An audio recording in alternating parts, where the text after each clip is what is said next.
हमारा 92 न्यूज़ का YouTube channel है वो इंडिया में बैन कर दिया गया। गुज़श्ता रोज़ भी कुछ यूट्यूब चैनल्स बैन किए गए थे।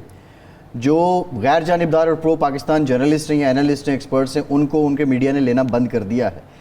ये सारे जो हालात हैं, क्या ये सिर्फ पॉलिटिकल गिमिक्स हैं? बिहार इलेक्शन टारगेट है? हिंदुत्व का जो नज़रिया कमज़ोर पड़ रहा था उसको रीइंडोज करने की बात है, या वाकईतन इंडिया कोई सीरियस एस्केलेशन चाहता है, कोई वार जोन यहाँ पे बनाना चाह रहा है?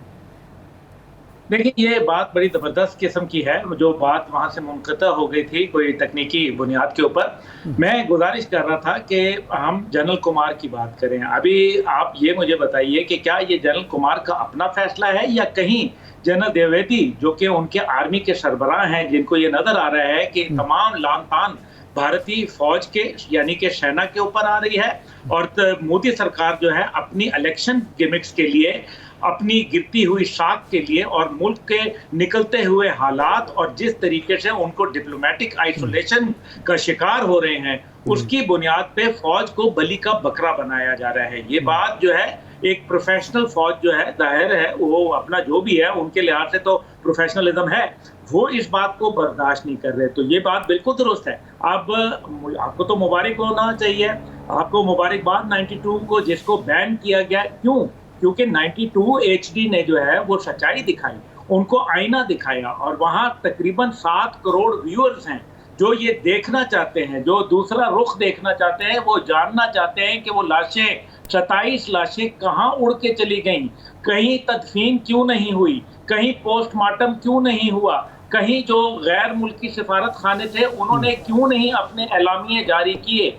ये वो तमाम बातें हैं जिनकी बुनियाद के ऊपर उनकी फौज में एक बहुत ही मुश्किल हालात है। जहाँ तक आपने बात की कि इस टाइम पे उनकी शायद चंद दिन पहले तक, आज शाम से पहले तक जो है, मैं ये कह सकता था कि वाकई कोई छोटा मोटा स्कर्मिशेस जिसको कहते हैं, छोटी मोटी जो नोक झोंक है वो चलती रहती है।